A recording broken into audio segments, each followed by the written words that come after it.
Question number 11. The root region is arranged from proximal to distal in the following manner.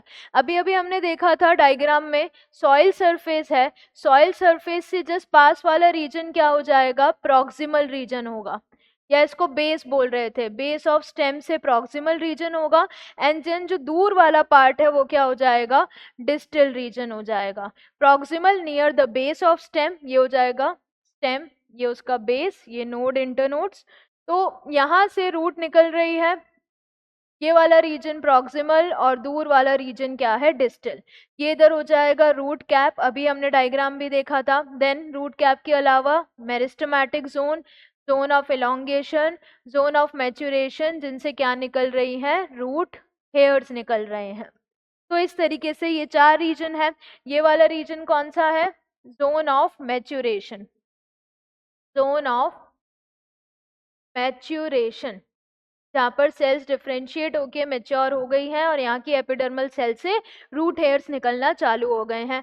तो proximal की तरफ है zone of maturation, हमसे proximal to distal ही पूछा है, तो पहले जोन ऑफ इलोंगेशन नहीं, ये तो गलत हो गया.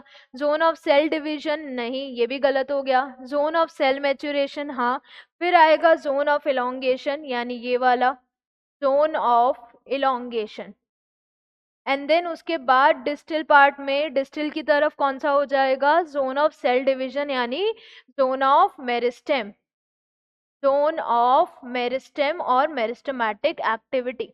देन इसके बाद ये वाला रीजन कौन सा है, रूट कैप. तो बस ये ध्यान रखना है, proximal region that is near the base of the stem, distal region मतलब उससे दूर, डिस्टल मतलब दूर, दूर मतलब बेस ऑफ स्टेम से दूर. तो इसीलिए यहाँ पर प्रॉक्सिमल से डिस्टल बोला है, तो proximal zone of cell maturation, then zone of cell elongation, then zone of cell division. तो हम डिस्टल की तरफ आ गए, from proximal to distal. Correct answer is option C. Option D क्या है, जोन ऑफ सेल मैच्योरेशन, यहाँ तक ठीक था. जोन ऑफ सेल डिवीजन नहीं, फिर जोन ऑफ इलोंगेशन नहीं, तो इसीलिए स्टेटमेंट डी गलत हो गया है.